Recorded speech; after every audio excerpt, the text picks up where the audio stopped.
ሰላም ፍትዋት ኣሕዋት ንሎሚ ኸዓ ኣብኦን ዘ ማጂክ ሮድስ ዘርእስታ ኣብ 2021 ዝተሰርሐት ጥዕምቲ ፊልም ሒዘልኩም መፅእ ኣለኹ። እዛ ቪድዮ ናብ ብዙሓት ሰባት ንኽትበፅሕ ላይክ እንዳበልና ንጀምራ።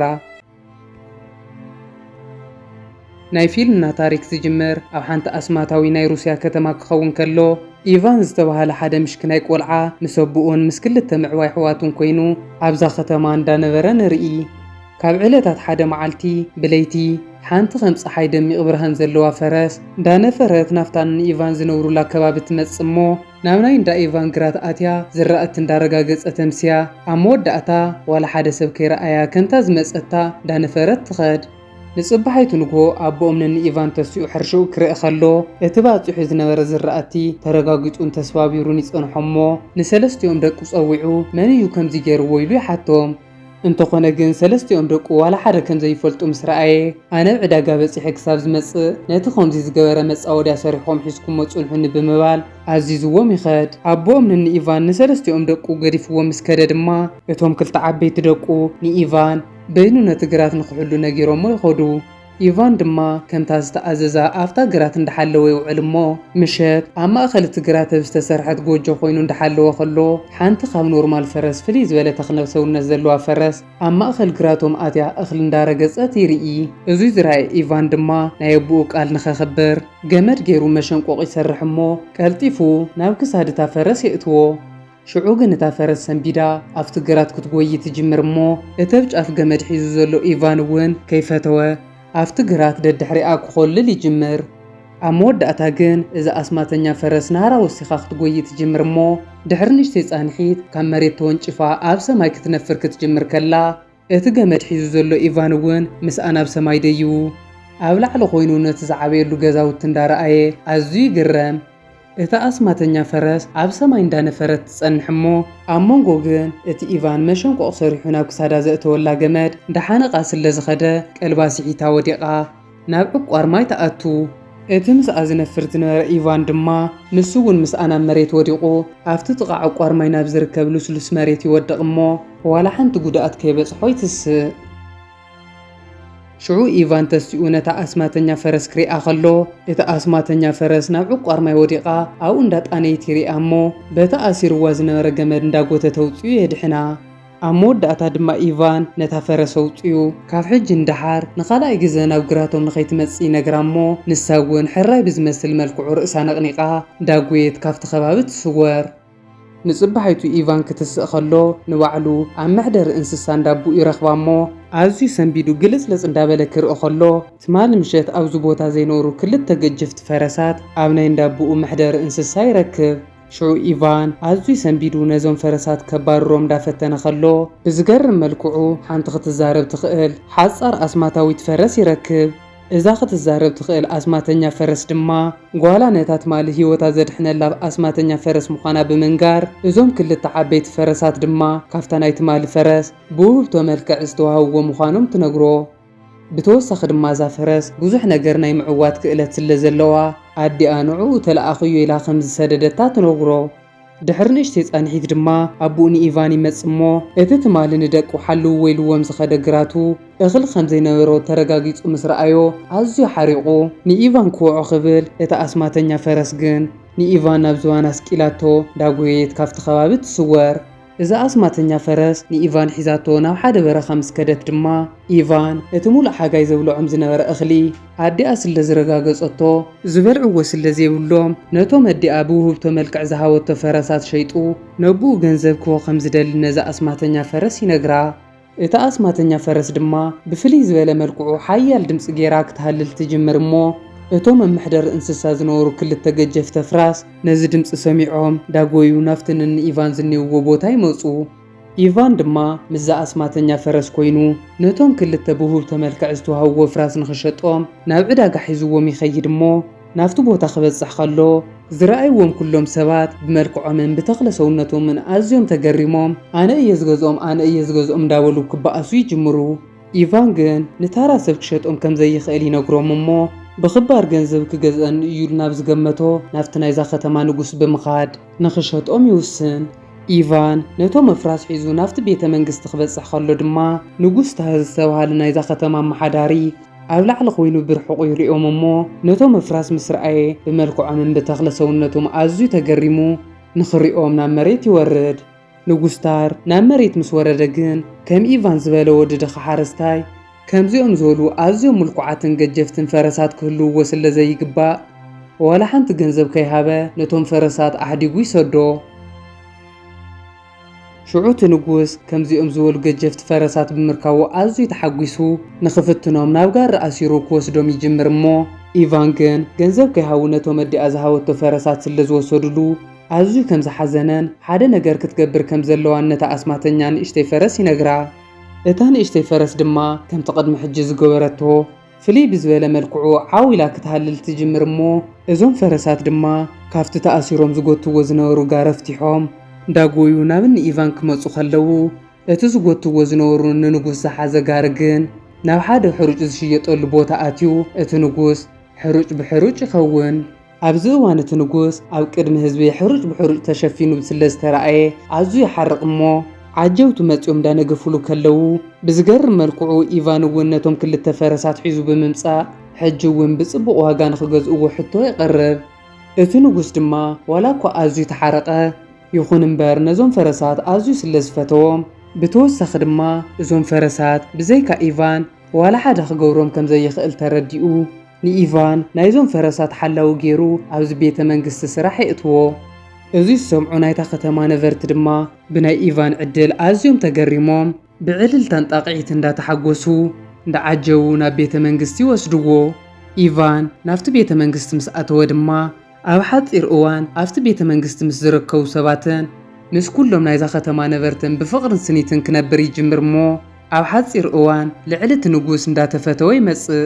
ኣብዛ ከተማ ኢቫን ተፈታዊ እንዳኾነ ብምምጽኡ ሕጉስ ዘይኮነ ንጉስ ታር ድማ ንኢቫን ንኽቆትሎ ይውስን እሞ እንተኾነ ግን እንታይ ዓይነት ምኽንያት ገይሩ ክቆትሎ ከም ዘለዎ ጨኒቕዎ ነማኸርቱ ፀዊዑ ቀትርን ለይትን ክሓስብ ይጅምር። ኣብ መወዳእታ ግን ሓደ ተንኮለኛ ናይዚ ንጉስ ኣማኻሪ ንኢቫን ክቆትሉላ ዝኽእሉ ሓንቲ ትልሚ ይረክብ እሞ ነቲ ንጉስ ክነግሮ ይጅምር። ኣብዛ ዓዲ ብባህሎም መሰረት ዝኣምንዋ ናይ ሓዊ ዒፍ ዘላ ክትከውን ከላ ነዛ ዒፍ ግን ኣይኮነን ዶ ክሕዛዝ ርእይዋ እውን ዝፈልጥ ሰብ የለን። እቲ ተንኮለኛ ናይዚ ንጉስ መማኸሪ ድማ እቲ ንጉስ ንኢቫን ነዛ ዒፍ ንኸምፅኣ ንኽእዝዞን ኢቫን ከዓ ነዛ ዒፍ ከምፅኣ ስለ ዘይኽእል ብቐሊሉ ነዚ ህዝቢ ኢቫን ዝኣዘዝክዎ ከተግብረ ይከኣለን ኢልካ እሚንካ ክትቀትሎ ትኽእል ኢኻ ኢሉ የማኽሮ። እቲ ንጉስ እውን ነዛ ሓሳብ ፈቲዋ ንኢቫን እዛ ትእዛዝ ንኸፍፅማን እንተዘይኮይኑ ግን ክቆትሎ ምዃኑ ይሕብረሉ እሞ ኢቫን ካሊእ መማረፂ ስለ ዘይብሉ ነዛ ዒፍ ንምሓዝ ይውስን። ብድሕሪኡ ኢቫን ምስታ ፈረስ ብምዃን ዘድቅስ መድሓኒት ካብ ጫካ የምፅእ እሞ ናፍቲ ታዒፈለቶ ዝበሃል ከባቢ ብምኻድ እቲ ፍረ በቲኖም ተሓዊኦም ክጽበይዋ ይጅምሩ።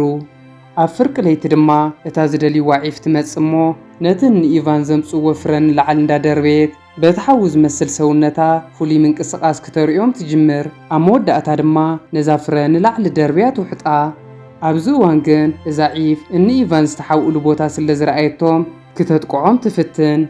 ኢቫንን እታ ኣስማተኛን ፈረስን ከዓ ክልቲኦም እንዳተሓጋገዙ ንኽሃድሙ እንዳፈተኑ ከለዉ ኣጋጣሚ እታ ዒፍ ዓንቶይ ዝውሓጠቶ ዘድቅስ ፍረ ክሰርሐላ ይጅምር እሞ ቀልባ ስሒታ ትወድቕ። ኣብዚ እዋን ኢቫን ንጎ ክሳብ ዝወስዳ ተስያ ንኸይተምልጠሉ ኣእጋራ ብሸንሸሊ ኣስራ እሞ ንጎ ክትስኡ ከለዉ ግን እቲ ሓዊ ዝመስል ዝነበረ ሰውነታ ጠፊኡ ከምታ ርግቢት ኮይና ጸኒሓቶም። እዙይ ዝረኣየት እቲ ኣስማተኛ ፈረስ ድማ ሕዚ ነዛ ዒፍ ሒዝናያ ተኸድና ዝኣምንና ሰብ የለን ኢላን ኢቫን ትነግሮ።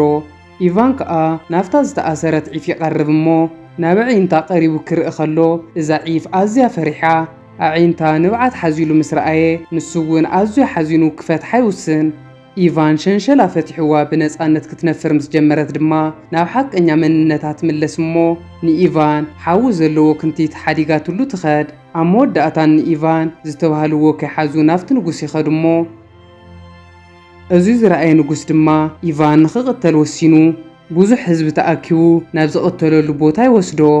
ኣብዚ እዋን ግን እታ ናይ ሓዊ ዒፍ ናይ ኢቫን ጭንቂ ሰሚዓ መፅያ ኣብቲ ከባቢ ክትነፍር ትጅምር እሞ እዙይ ዝረኣዩ ኩሎም ህዝብን እቲ ንጉስን ኣዝዮም ተሓጒሶም ንኢቫን ካብ ናይ ቅድሚ ሕጂ ዝዛየደ ማዕርግ ይህብዎ። ድሕሪ ዝተወሰነ እዋን ግን እቲ ንጉስ ኢቫን ብህዝቢ ረኺብዎ ዘሎ ተቐባልነት ንስልጣኑ ሓደጋ ምዃኑ የስተብህል እሞ ሕጂ እውን ንኽቐትሎ ደልዩ ካሊእ ፈተና የዳልወሉ።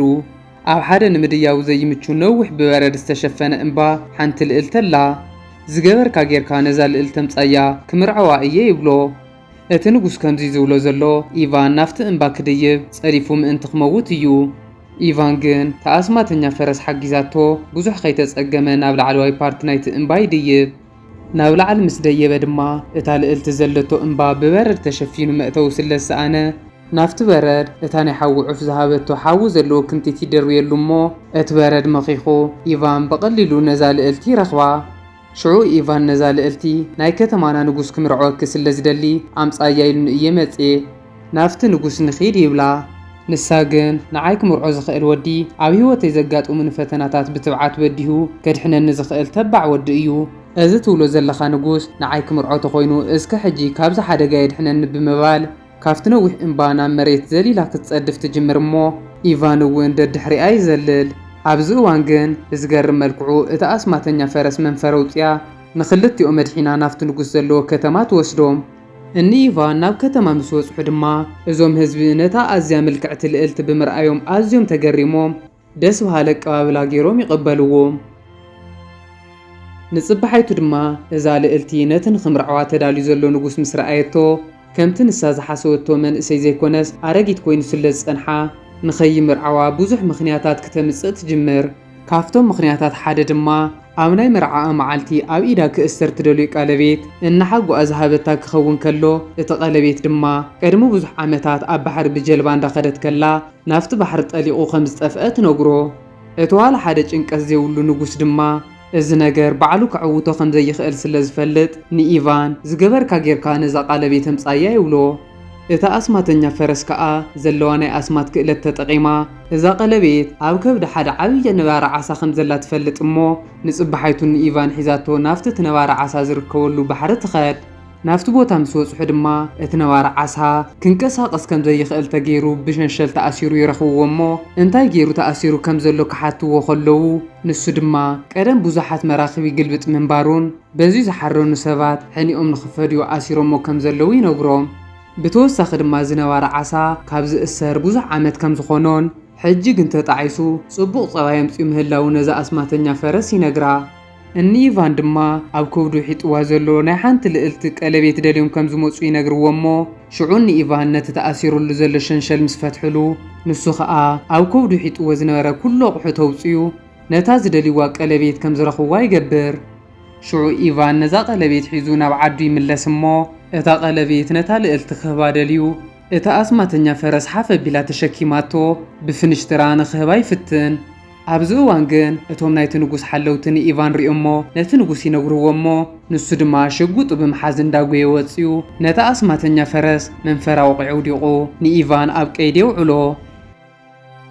ቀፂሉ ድማ ኢቫን ናብዛ ንግስቲ ብለይቲ ተሓዊኡ ኣትዩ ንኽጋሰሳ ፈቲኑ ብምባል ይኣስሮ።